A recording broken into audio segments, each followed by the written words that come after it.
Shalom, bienvenidos a un nuevo estudio de nuestra comunidad Benei Adonolam. Hoy día vamos a tocar nuevamente objeciones cristianas, ¿cierto? Contra em, la Torá y, bueno, objeciones cristianas que hay respecto de alguna interpretación de las palabras de Pablo, ¿cierto? Y que objetan finalmente sobre la naturaleza de las escrituras, de la Torá y niegan, ¿cierto? Muchos de los temas que aparecen ahí. Entonces vamos a ver ahora una objeción que está en el libro de Romanos 14:5. Cada persona debe estar convencida en su propia mente. ¿A qué se refiere esto? Bueno, cuando Romanos 14:5 dice, uno considera que un día es mejor que otro y otro que todos los días son iguales. Cada uno debe estar plenamente convencido en su propia mente. Romanos 14:5. Entonces, ¿qué es lo que se dice cuando se lee este verso de manera individual? Bueno, en realidad el Shabbat, el sábado, ¿por qué? Es un día que queremos observar siempre y cuando estemos nosotros convencidos en nuestra mente de observarlo. Ya dado que Dios puso fin a la ley que exigía que un día específico fuera observado. ¿Ok? Entonces cuando leen este texto, nuevamente, Romanos 14:5, uno considera que un día es mejor que otro. Claro, a alguien se le viene la idea de inmediato, el Shabbat. Y otro que todos los días son iguales. Bueno, en realidad hay un día de descanso y todos los demás son iguales. Pero cada uno debe estar plenamente convencido en su propia mente. El punto es, ¿en alguna parte habla aquí del Shabbat? ¿Menciona el Shabbat acá? ¿De qué está hablando Pablo? En realidad necesitamos algo de contexto porque no nos dice mucho todo esto. Ahora vamos a ver de qué se trata la objeción, que ya la planteamos, pero en realidad vamos a ver de qué otra cosa podría estar hablando Pablo en este verso. Bueno, el defecto que tiene esta objeción de por sí es que en realidad podríamos estar sacando de contexto el respaldo de este versículo, o sea, de qué está hablando realmente Pablo. Porque inmediatamente dice, no, esto se refiere al Shabbat. Y claro, como ya a través de Cristo se puso fin a la ley, ya no hay que guardar la Torá, la ley, dicen, ¿cierto? Dentro de la interpretación, pues entonces se refiere al sábado y nos dice, bueno, algunos creen que un día es mejor que otro. Entonces, hay quienes creen que el Shabbat es mejor que otro día, pero en realidad todos los días son iguales, dice Pablo. O otros días otros creen que todos los días son iguales. Y cada uno tiene que estar plenamente convencido en su propia mente. Bueno, entonces el problema es que puede que en realidad no se esté refiriendo al Shabbat semanal, este pasaje. Porque de hecho nunca lo menciona. Y si leemos el capítulo completo, en ninguna parte habla del Shabbat. Entonces, ¿cuál es el punto de Pablo al hablar estas cosas? Bueno, si nos remitimos, ¿cierto?, al inicio del capítulo 14 y del libro, dice lo siguiente. Ahora bien, aceptad al débil en la fe, pero no para juzgarlo. Uno tiene fe en que puede comer de todo, pero el débil que solo puede comer legumbres, o come solo legumbres. O sea, el que tiene fe dice puede comer de todo. El que es débil come solo legumbres. El que come no menosprecia al que no come. Y el que no come no juzgue al que come, porque Dios lo ha aceptado. ¿Quién eres tú para juzgar al siervo de otro? Para su propio Señor está en pie o cae, pero se mantendrá en pie porque poderoso es el Señor que le hace estar de pie. Uno hace distinción entre un día y otro juzga iguales todos los días. Cada uno esté plenamente convencido en su propia mente. El que hace caso del día, lo hace para el Señor, y el que come, para el Señor lo hace, porque da gracias a Dios. Y el que no come, para el Señor no come, y da gracias a Dios. Ok, detengámonos acá. ¿Se les ocurre de qué podría estar hablando Pablo en estos versos? ¿En algún momento mencionó el Shabbat acá? No mencionó el Shabbat, ni el sábado. De hecho, ¿de qué está hablando Pablo? El que tiene fe puede comer de todo, pero el débil solo come solo legumbres. Y el que come no menosprecia al que no come.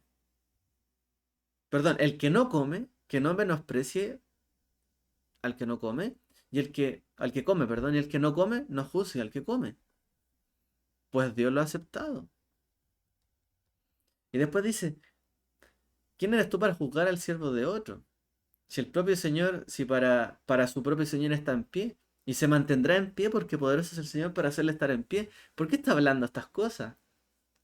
¿Acaso esta persona está débil físicamente que no se puede mantener en pie? Y después de nuevo dice, uno hace distinción entre un día y otro juzga iguales todos los días. ¿De qué está hablando? Y ahí dice que cada uno esté plenamente convencido en su propia mente. Y el que hace caso de un día lo hace para el Señor, y el que come para el Señor lo hace, porque da gracias a Dios. Y el que no come para el Señor no come y da gracias a Dios. Bueno, en realidad entonces, ¿por qué está hablando de comida y no del Shabbat? Porque aquí interpretan, bueno, que el que guarda el sábado lo hace bajo su propia conciencia y el que no, convencido está de que no lo tiene que guardar. ¿Es esto un buen argumento? Bueno, ¿qué día se considera superior a otro y se asocia con comer de todo y otros días se asocia con solo comer verduras o legumbres? Bueno, veamos qué nos dice Yeshua al respecto, para entender de qué está hablando Pablo en su época. Consideremos las palabras que dio nuestro maestro Yeshua sobre el fariseo moralista en una parábola. En Lucas 18, 10 al 12 dice, dos hombres subieron al templo a orar. Uno era fariseo y otro era publicano. Y el fariseo, puesto en pie, oraba como consigo mismo de esta manera: Dios, te doy gracias porque no soy como los demás hombres, ladrones, injustos, adúlteros, ni siquiera como este publicano. Ayuno 2 veces a la semana y doy el diezmo de todo lo que gano. Y ahí está la clave. ¿Por qué habla de que el débil en la fe come solo legumbres, pero el que tiene fe dice en que puede comer de todo, el que es débil come solo legumbres? En realidad el que hace caso del día lo hace para el Señor y come para el Señor lo hace, etcétera. Pues estamos hablando de un ayuno. Efectivamente estamos hablando de un ayuno. En la biblioteca virtual judía podemos encontrar precisamente que existía una costumbre dentro del judaísmo rabínico del primer siglo que había que ayunar 2 veces a la semana y celebrar días de ayuno público los días lunes y jueves. O sea, en la época del maestro de Yeshua y la época de Pablo, había una costumbre farisaica bien arraigada de que tenía que ayunar 2 veces a las 2 veces a la semana. Y es lo que dice Yeshua. Ayuno 2 veces a la semana, dijo en esa parábola, ¿no? El fariseo dijo, ayuno 2 veces a la semana. Doy el diezmo de todo lo que gano. Bueno, para ayunar 2 veces a la semana hay que ser bastante fuerte. Porque el que es débil no aguanta. Entonces, era una costumbre ayunar 2 veces por semana y celebrar días de ayuno público los días lunes y jueves. Entonces, el que era más elevado, apartado y más fiel, ayunaba 2 veces por semana los lunes y los jueves. De hecho, en la guía, ¿cierto? Que es una recopilación de enseñanza de los apóstoles para los no judíos o gentiles, llamado Didaje, o la doctrina de los 12 apóstoles, se le llama. Y Didaje significa precisamente Torá en griego. Bueno, ahí se les dice a los creyentes, no dejéis que vuestros ayunos coincidan con los de los hipócritas. Ellos ayunan el lunes y el jueves, así que vosotros debéis ayunar el miércoles y el viernes. Didaje 8.1.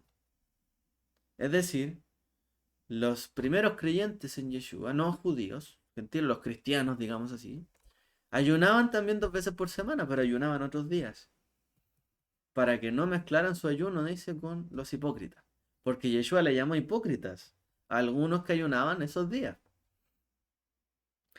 Bueno, así fue que en el primer siglo era una práctica común, tanto para los judíos como para los cristianos, o los primeros seguidores de Yeshua, ayunar 2 veces por semana. De hecho, en la literatura se nos enseña de que este ayuno no era total, sino que la gente se abstenía de comer ciertas cosas.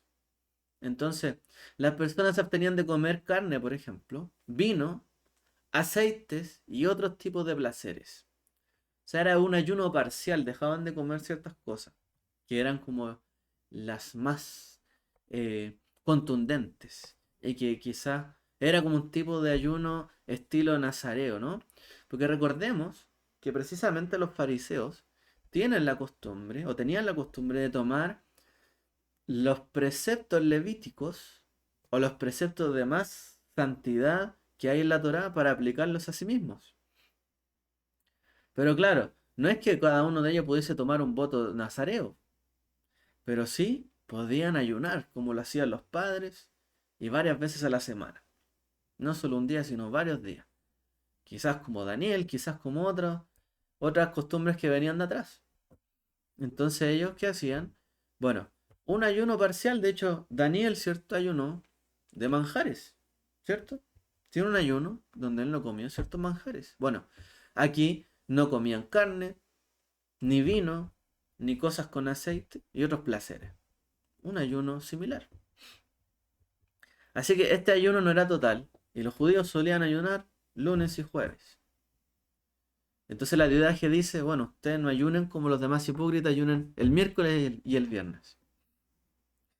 Entonces algunos consideraban que el lunes y jueves eran los días adecuados para ayunar. ¿Por qué? Porque era la tradición, la costumbre. Estos son los días que ayunamos. De nuevo, un ayuno no total, sino parcial. Y otros consideraban que el miércoles y el viernes eran los días adecuados para ayunar. En esos días, cada grupo tenía que abstenerse de comer carne y comía solo verduras o legumbres. ¿Ok? Por eso habla del que come carne y el que come legumbres, porque era la costumbre. Esto que estamos hablando, ¿se parece a lo que está diciendo Pablo en Romanos 14? Sí, porque Pablo está hablando de esto. Está hablando del ayuno que existía en la época. No está hablando del Shabbat y que el que considera el Shabbat como el día del Señor, que lo considera para el Señor. Y el que no lo considera, no lo considera. No, jamás habló del Shabbat. ¿Cómo Pablo va a estar hablando en contra del Shabbat? No tiene sentido. Está hablando de un ayuno que existía en la época. Entonces Pablo está abordando estos problemas que resultaban de que los creyentes que seguían a Yeshua, ¿cierto? Los creyentes judíos que seguían a Yeshua, bueno, ellos tenían la costumbre de ayunar los lunes y los jueves. Muchos de ellos eran fariseos. Pablo mismo era fariseo. Ayunaban lunes y jueves o dejaban de comer ciertas cosas. Y algunos creyentes gentiles también estaban ayunando, pero ayunaban miércoles y viernes. Entonces, otros creyentes gentiles no ayunaban nunca. Comían todo tipo de cosas y no ayunaban. Entonces, cada grupo le está diciendo a él, bueno, trata a los demás con respeto. Si ellos van a ayunar unos días, está bien que ayunen esos días. Si otros dicen que hay que ayunar tales otros días, bueno, que ayunen y lo hagan para el Señor. Y otros, a lo mejor no ayunan ningún día para el Señor, bueno, que no ayunen. Está bien, pero trátense con respeto, decía Pablo. Por eso dice en Romanos 14:10, pero tú, ¿por qué juzgas a tu hermano? O tú también, ¿por qué menosprecias a tu hermano? Todos compareceremos ante el tribunal de Dios. O sea, todos vamos a comparecer ante el Señor. El que hace caso del día lo hace para el Señor. El que come, para el Señor lo hace. Porque da gracias a Dios. Y el que no come, para el Señor no come y da gracias a Dios. O sea, el que está ayunando, da gracias a Dios porque está ayunando. Y porque no está comiendo. Y el que está comiendo, igual, da gracias a Dios porque está comiendo. Eso está diciendo Pablo. Entonces, ¿por qué se juzgan entre ustedes? Si en realidad el que está comiendo y el que no está comiendo por ayunar, lo están haciendo para el Señor igual. Y están dándole las gracias. Entonces, ¿cómo les dice Pablo a los creyentes judíos y gentiles que se comporten? Más adelante en Romanos dice 14, 15 al 20. Porque si por la comida tu hermano se lastima, ya no andas conforme al amor. No destruyas por la comida a aquel por quien el Mashiach murió. El Cristo murió. Así que no den por malo lo que es bueno para ustedes. Porque el reino de Dios no es comida ni bebida, sino justicia, paz y gozo en el Espíritu Santo. Porque el que de esta manera sirve al Mesías, agrada a Dios y es aprobado por los hombres. Así que busquemos lo que contribuye a la paz y a la mutua edificación. No destruyamos la obra de Dios por causa de la comida. ¿Está hablando Pablo del Shabbat? No, está hablando de la comida. Porque hay quienes ayunaban unos días para el Señor, otros no ayunaban esos días, ayunaban otros y otros no ayunaban nunca. ¿Se van a estar peleando entre ustedes por un ayuno, decía él? ¿Por la comida? O sea, están destruyendo la obra de Dios que hizo en ustedes y están dividiendo el cuerpo del Mesías por la comida. Eso les está diciendo Pablo. Y le está diciendo a todos. No solo a los que no ayunaban, a todos los que ayunaban y los que no. Entonces, si a causa de la comida tu hermano te lastima, no andas conforme al amor, dice. O sea, si por comer o no comer, resulta que mi hermano me lastima, me hace daño, habla mal contra mí. No destruyas por la comida. A aquel por quien el Mesías murió, les dice Pablo. Directamente. Tu hermano, también el Mesías murió por él y tú lo estás destruyendo con tus comentarios porque ayuna o no ayuna. No den por malo lo que es bueno para ustedes. El reino de Dios no es comida ni bebida, sino justicia, gozo, paz y gozo en el Espíritu Santo, dice. Entonces el contexto se trata de juzgar y condenar a otros creyentes por ayunar o no. En ciertos días no especificado en la escritura, no aparece esta costumbre en la escritura, salvo lo que leímos, ¿cierto? Que Yeshua sí habló. Entonces este pasaje no se refiere a los días o al Shabbat. Es como que, de nuevo, el que considere un día mayor a otro, bueno, ese está tranquilo ante el Señor. Y el que no lo considera no importa. Todos estén bajo su propia conciencia, tranquilos. No, jamás está hablando de eso, Pablo. ¿Cómo va a estar hablando en contra del Shabbat? Estaría hablando en contra de la Torá. No está hablando de esto. Tampoco está hablando Pablo sobre las leyes alimentarias de Dios. O sea, el que come, pone que coma de todo y para el Señor come. Pero si Dios dijo hay cosas que no hay que comer, no, pero es que si come de todo y da gracias, bueno, para el Señor come. Pablo tampoco está hablando acerca del kashrut o las leyes dietéticas de la Torá. No está diciendo que hay que comer de todo, está hablando de un ayuno. Es decir, quien se abstiene de comer ciertas cosas, obviamente permitidas. Y quien come ciertas cosas permitidas y no ayuna. Y el que se abstiene y ayuna. Pero no está hablando de que hay que comer de todo y dar gracias a Dios. Y que se pueda comer cualquier cosa, ¿cierto? Que la escritura prohíba. No, jamás se está diciendo eso. Entonces aquí también hay otra errónea interpretación. Porque hablan de que en realidad está él diciendo de que hay que comer de todo. Y que si uno da gracias, bueno, con eso se resuelve todo. No, estaría hablando en contra de la ley de Dios nuevamente. De nuevo dice él, recibid al débil en la fe, pero no para juzgarlo. ¿Qué pasa? Que esta gente en la fe, que no ayuna, estos nuevos creyentes, no son capaces de dedicar un día para el Señor de ayuno y lo juzgaban. O no, ellos ni siquiera ayunan tales días, sino que ayunan estos otros días. Recibid al débil en la fe, pero no para juzgarlo, dice. Sí, sí, es cierto. Pablo también creía, como uno lee ahí, que está bien si vamos a dedicarnos al Señor, bueno, y hay que ayunar, ayunemos para Él. Y aquella persona que no es capaz ni ayunar un día, decía él, bueno, será un débil en la fe. Aquella persona que no es capaz de restringir ciertas cosas por el Señor, bueno, será un débil en la fe. Pero recíbanlo no para juzgarlo, dice Pablo, recíbanlo. Sí, el Mesías también murió por él. Entonces, este pasaje se centra en el día en que los creyentes debían ayunar, o estaban ayunando, o no estaban ayunando, y no, o sea, que era, dice Pablo, es un asunto de interpretación personal. En ninguna parte en la Torá dice que hay que ayunar toda la semana. Salvo solamente hay un día de ayuno que guardaba todo Israel, que era el Yom Kippurim, el día de la expiación.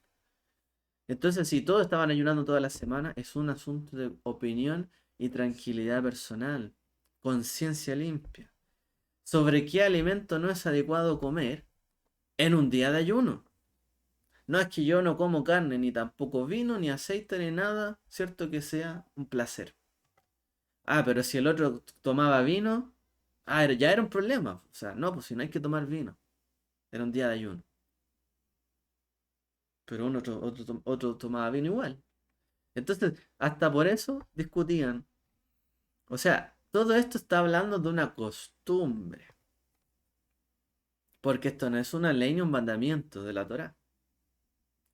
O sea, por lo tanto, esta objeción que se hace en este pasaje, en contra del Shabbat, en contra de la ley dietética, está rechazada. Porque en realidad no tiene en cuenta el contexto de este libro, o de este capítulo, mejor dicho. No tiene nada que ver sobre el Shabbat y nada que ver sobre la ley dietética, sino que está hablando de el ayuno que se guardaba en el primer siglo.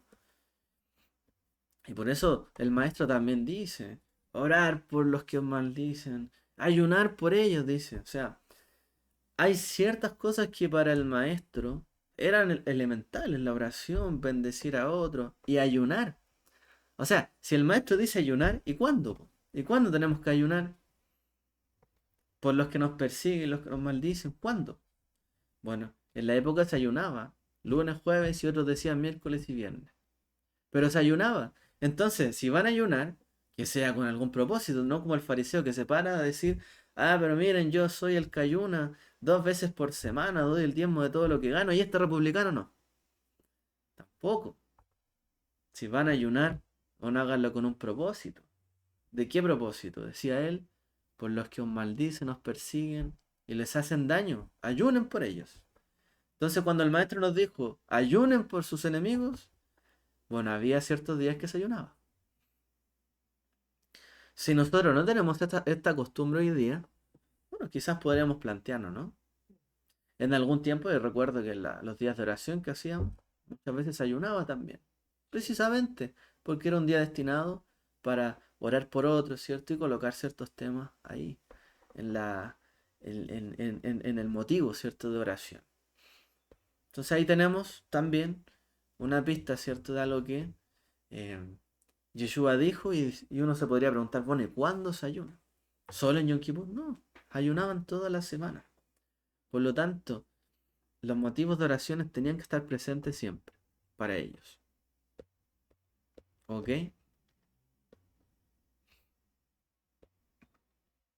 Ya, en el mismo sentido, vamos a hablar de otra, otra objeción, una segunda objeción, que tiene que ver con algo similar, o un planteamiento similar, que está en 1 Corintios 6:12,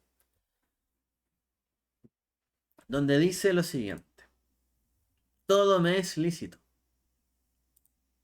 ¿Les suena algo? Espera, me voy a leer un comentario.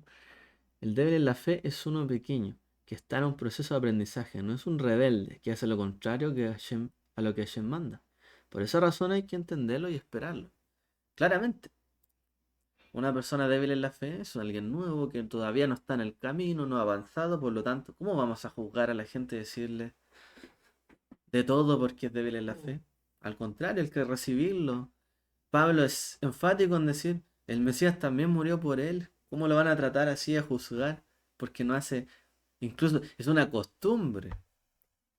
Tampoco es que está violando un mandamiento ni nada. Bueno, hay que tener cuidado. Bueno, 1 Corintios 6:12 dice, todo me es lícito, pero no todo me conviene.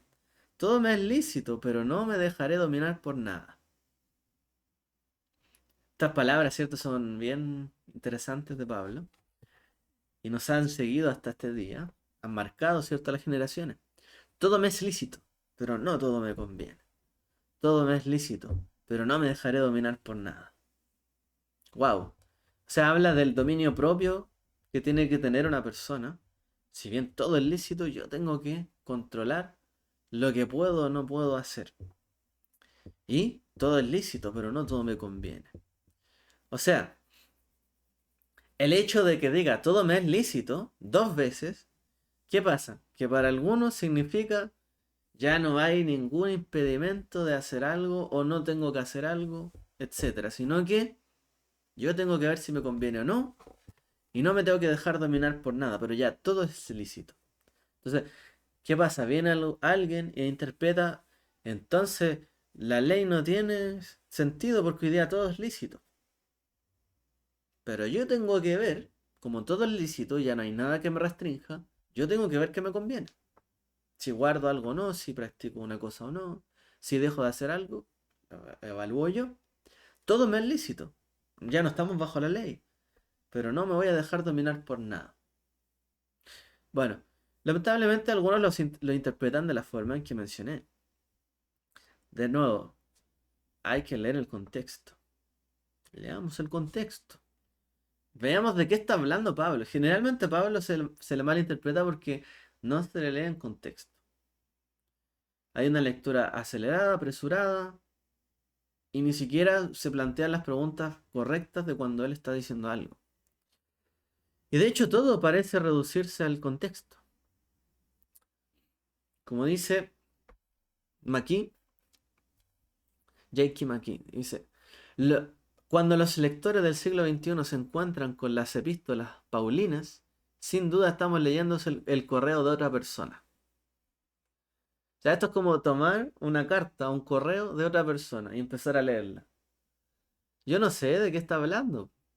Si yo le mando un mensaje a otra persona y le mando un correo y yo no tengo idea y viene otra persona y lo lee, puede interpretar lo que quiera, pero puede que ya habríamos estado hablando de ciertas cosas y yo le estoy tocando algunos temas que ya conversamos, pero a lo mejor no los estoy diciendo ahí. Entonces cuando alguien viene, como el lector del siglo XXI, a leer las cartas de Pablo, bueno, en realidad estamos leyendo el correo, las cartas que le mandó a otro grupo, con ciertos otros problemas y cierto otro contexto. No fueron escritas para nosotros. Como también dice este otro maestro. La Biblia no fue escrita directamente para nosotros, pero sí fue escrita a nosotros o hacia nosotros. O sea, para nuestra edificación, para nuestro crecimiento, pero no se dirigió directamente a nosotros, en nuestro contexto. Fue para los creyentes en la época de Moshe, de los reyes y todo ello, en la época de Yeshua, a ellos les habló. Entonces no nos habló a nosotros, pero sí para nosotros. ¿Ok?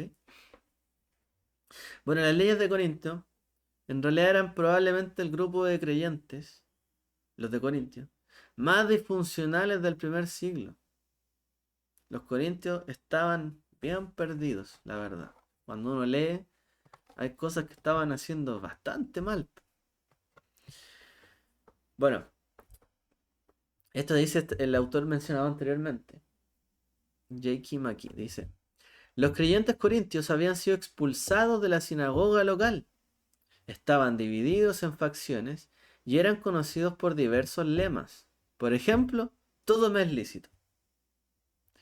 Pablo tuvo que abordar toda una serie de problemas que enfrentaban los corintios, entre ellos la fornicación, el consumo de carne sacrificada a los ídolos y la conducta desordenada en la asamblea. ¿Cuál es el contexto? Los corintios tenían un desorden tremendo. Se les había expulsado de la sinagoga a estos creyentes nuevos. Recordemos que muchos de los creyentes gentiles en el Mesías asistieron a la sinagoga, convivieron con ellos, estuvieron ahí aprendiendo. ¿Dónde más iban a leer la ley de Moisés? ¿O dónde más iban a estudiar las escrituras? Solo en las sinagogas se hablaba de la Biblia. Por supuesto, pues, si eran las escrituras de los judíos, no eran las escrituras de los cristianos. No, siempre fueron de Israel.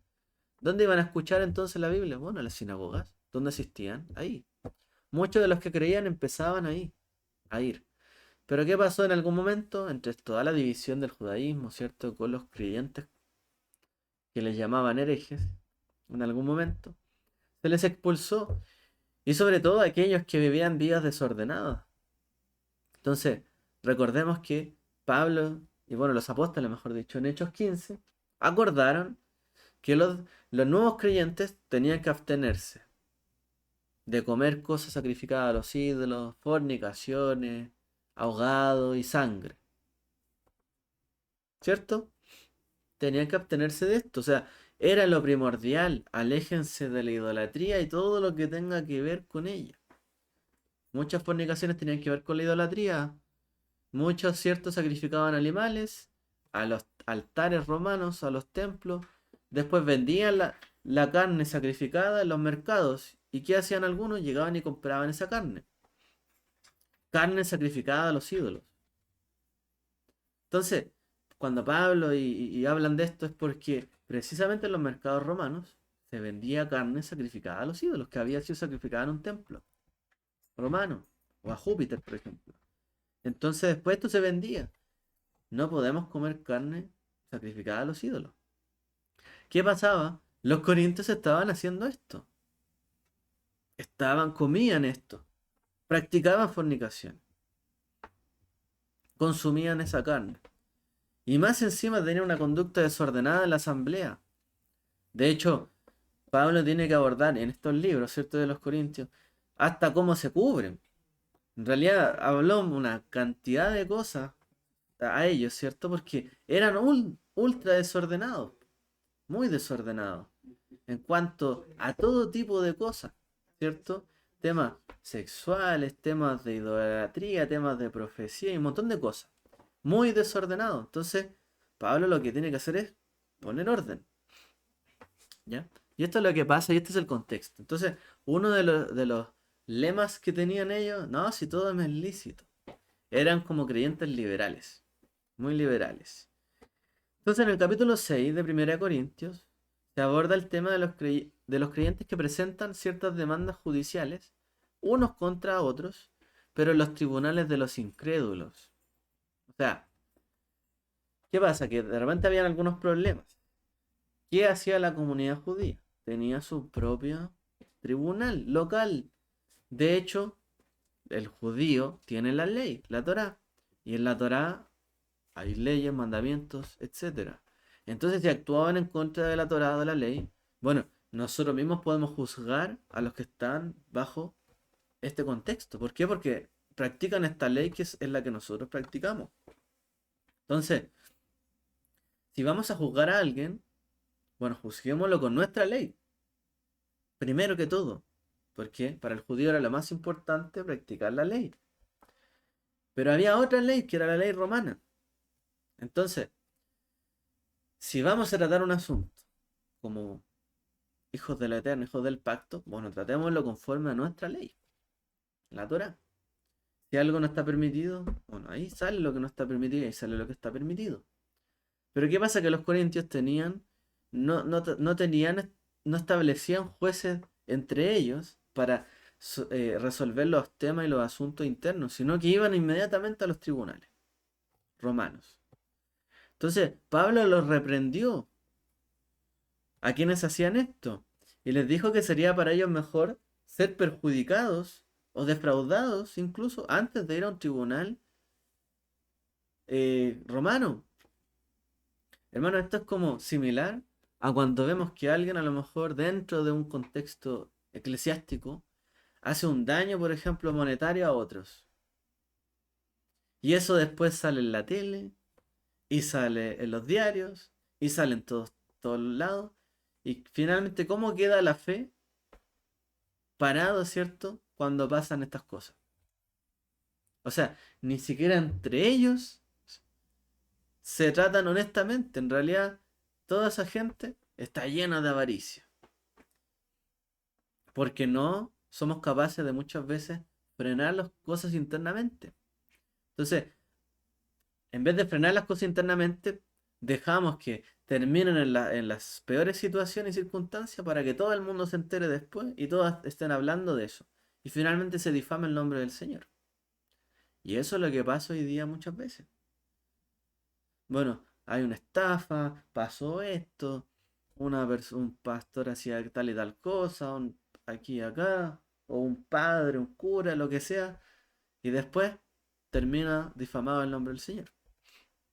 Entonces Pablo está diciendo, no tienen que hacer esto. Mejor que sean ustedes perjudicados y defraudados, pero no estén poniendo en vergüenza el camino de la fe. ¿No saben que los injustos no heredarán el reino de Dios? O sea, van a dejar que los que no hereden el reino de Dios juzguen las cosas que ustedes tendrían que estar juzgando y sabiendo qué hacer y qué no hacer. Y les dice, hacen toda clase de cosas malvadas, pecaminosas e ilegales. ¿Por qué llevan asuntos de juicio legal a este tipo de personas? O sea, de estos mismos que juzgan, muchos corruptos de los jueces, hacen cosas malvadas, ilegales, cosas pecaminosas, aceptan sobornos, y ustedes llevan sus asuntos con ellos. Bueno, seamos honestos, hoy día también pasa esto. Muchas veces sabemos que hay sobornos y hay jueces que dejan libre a los narcotraficantes, etcétera. Bueno, ¿por qué llevamos nuestros casos a esa gente? Está diciendo Pablo. Ellos mismos hacen toda cosa de clase ilegal y ustedes llevan las cosas con ellos. O sea, no son mejores que ellos.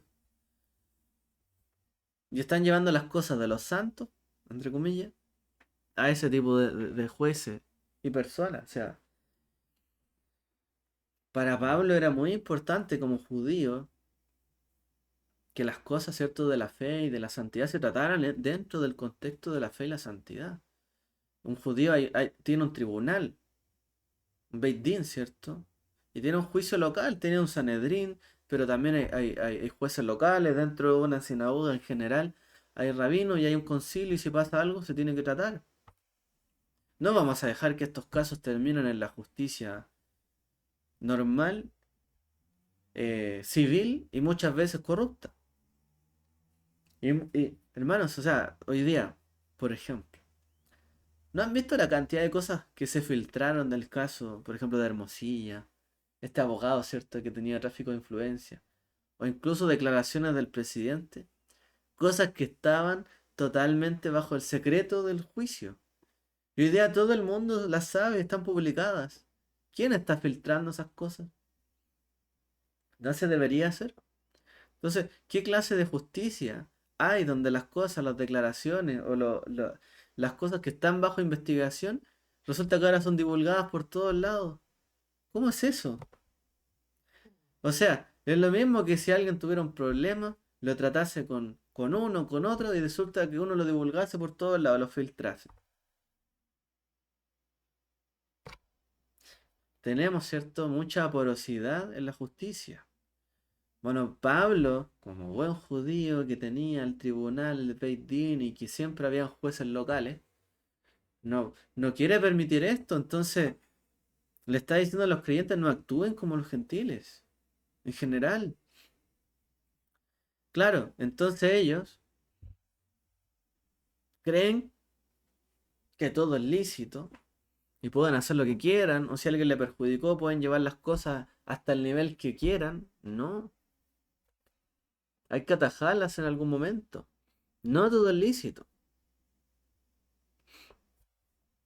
no todo conviene. Mejor perjudíquense ustedes antes de estar difamando todo este camino. Entonces Pablo dice, todo me es lícito. Bueno, este término puede ser un tanto técnico, pero en realidad lo que dice acá, la palabra que se usa, ¿cierto?, para la ley, en griego es nomos. Y el escritor de Pablo no usa esa palabra ahí. O sea, no dice todo me es lícito como diciendo todo me es legal. No dice todo me es legal. Todo está bajo la ley. Dice todo me es lícito. Porque usa otra palabra en griego que es exesti, que significa todo es correcto o adecuado. O sea, no está hablando de la ley de Dios, de nuevo, porque hay algunos que dicen todo me es lícito. O sea, ya no estoy bajo la ley, entonces todo me es legal o permitido. No, Pablo no está diciendo eso, que podamos hacer todo lo que queramos por sobre la ley. No, no usa la palabra nomos. Lo dice todo me es legal. Él dice todo me es correcto, adecuado, apto, lícito. De eso está hablando. No habla de la ley de Dios, ni la ley de Cristo, ni ningún otro tipo de ley. Pablo está citando uno de los lemas de ellos, porque ellos decían todo me es lícito. Entonces tú dices todo me conviene. Entonces, quizás Pablo está respondiendo ante esto lo contrario. A lo mejor hay quien dice todo me es lícito, todo me conviene, pero Pablo le está diciendo, a lo mejor no todo te conviene. Date cuenta. Y si tú dices todo me conviene, Pablo le está diciendo, pero tienes que pensar, no me dejaré dominar por nada. Entonces, esta persona decía, todo me es lícito, pero no todo me conviene. Todo me es lícito, pero no me dejo dominar por nada. O sea, ustedes creen que pueden vivir la vida como quieran y que ustedes tienen toda la capacidad de autocontrol para ustedes limitarse o ir más allá de acuerdo a lo que ustedes piensan que hay que hacer. O sea, ustedes son ley para sí mismos prácticamente. Ustedes creen que tienen la capacidad de abstenerse de hacer cosas malas o de hacer las cosas siempre bien y de beneficio para ustedes mismos. En realidad le está diciendo lo contrario, Pablo. Ustedes quieren pasar por sobre la ley. Todo me es lícito. Ah, pero dicen, no todo me conviene, como si tuviesen buen juicio en su propio razonamiento. Todo me es lícito, pero no me dejaré dominar por nada. O sea, es como quien cree, no haré esto y no pecaré. No voy a ir a tal lugar y no voy a pecar nunca. Voy a ir a tal sitio o voy a hacer tal cosa, pero en realidad, justo cuando pase lo malo, yo no voy a hacer nada malo. Hermanos, o sea, le está diciendo lo contrario. Ustedes creen pensar de que tienen todo bajo control, pero al contrario, en este libro les empieza a pegar muy duro, porque en realidad estaban en todo desordenado, pero ellos creían estar en todo ordenado.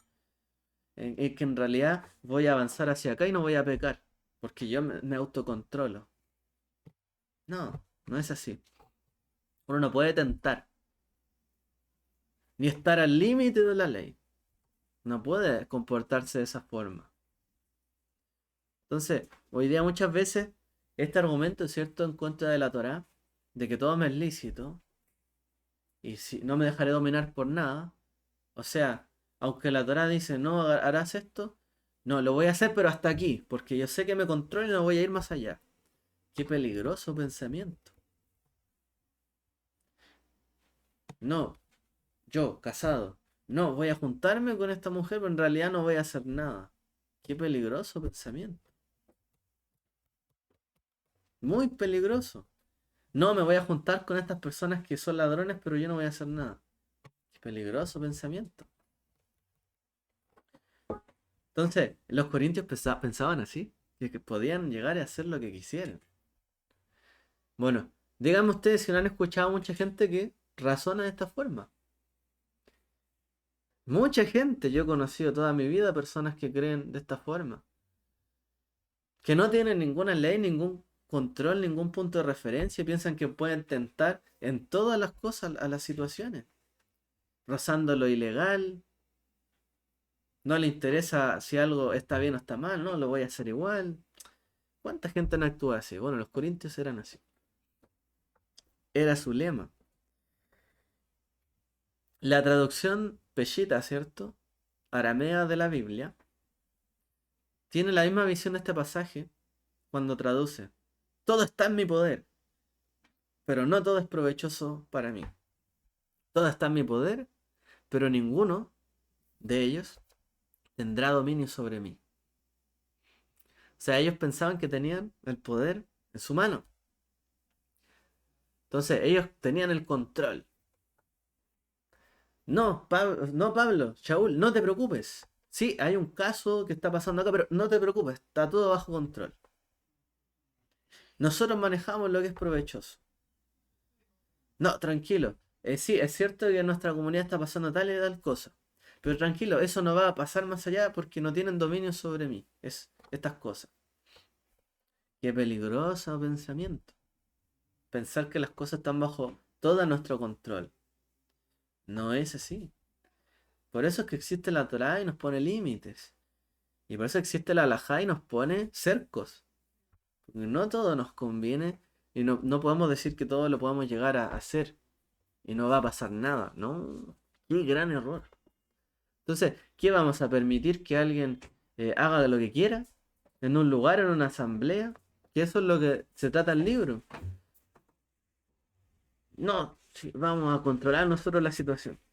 Pablo lo regaña por esto. ¿Ok? Entonces, la afirmación de que Pablo está apoyando a los malvados creyentes corintios y utilizando su lema como un medio para anular los mandamientos de Dios no encaja a la oposición real que está haciendo Pablo para el comportamiento escandaloso de los corintios.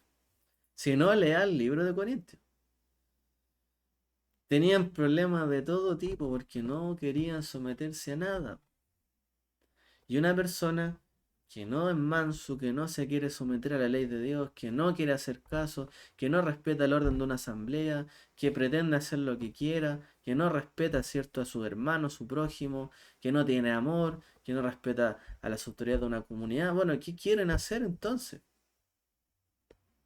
¿Qué pretenden lograr con esto? Y más encima, ni siquiera recurren a un tribunal eh, interno, sino que recurren a la justicia civil, más encima escandalizándolos, mostrándoles todas digamos, las debilidades que tienen estas comunidades. Y Pablo por eso está molesto con ellos. O sea, están dejando relucir todos estos problemas que mantienen ellos, que no son capaces de solucionar, y más encima los filtran a la justicia de los romanos, que era pan y circo para ellos. O no, hoy día no es pan y circo para la prensa o la farándula cuando hay un pastor que hace tal y tal cosa. Sí, pues pan y circo. Bueno, Pablo estaba totalmente enojado con ellos por esta razón y no es para menos. Entonces, lamentablemente, de hecho, esto es uno de los problemas que se tienen hasta el día de hoy dentro de una iglesia que niega todo el tiempo que existe una Torá, una ley, y que el Señor habló y que esa es su voluntad y que hay ciertos límites y cosas que se puede hacer y cosas que no.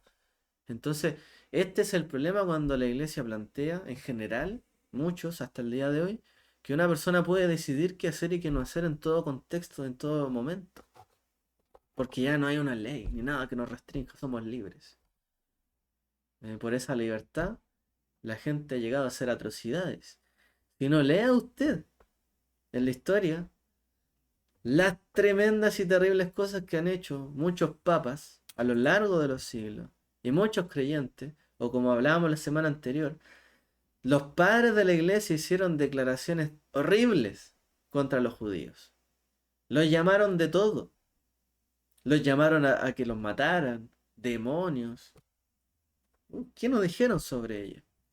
Entonces, este es el gran problema, de hecho, que tienen, o que hoy día existe. Al no comprender que hay ciertos límites, que hay que juzgar las cosas nosotros, que no podemos llegar y que las cosas escalen a un nivel irreprensible en algún momento. ¿Ok? Entonces, orden, orden ante todo. Vamos a dejarlo hasta acá. Vimos solo dos objeciones, pero en realidad que nos dan para mucho más. Nos dan para reflexionar porque hoy día esto es parte del espíritu, ¿cierto? Que hay en medio de los creyentes. Y si hay algo que por el cual nos llamó, ¿cierto? Este camino del Señor, fuimos nosotros recogidos por esto, es precisamente para empezar a vivir una vida ordenada, una vida diferente, ¿cierto? No llena de escándalos, de peleas, como tenían los corintios, fornicaciones, comían cosas sacrificadas a los ídolos, no hacían caso de lo primordial, se vestían como querían, muchos parecían mujeres siendo hombres y viceversa. Bueno, lea el libro de Corintios, en realidad pasó de todo. Entonces, esa es muchas veces el reflejo hoy día de los creyentes, que no se quieren someter a las escrituras ni a la voluntad de Dios. ¿Ok? Bueno, familia, lo dejamos hasta acá. Que el Eterno les bendiga a todos y espero que haya sido de bendición, ¿cierto? Estas dos objeciones que vimos hoy. Shalom a todos.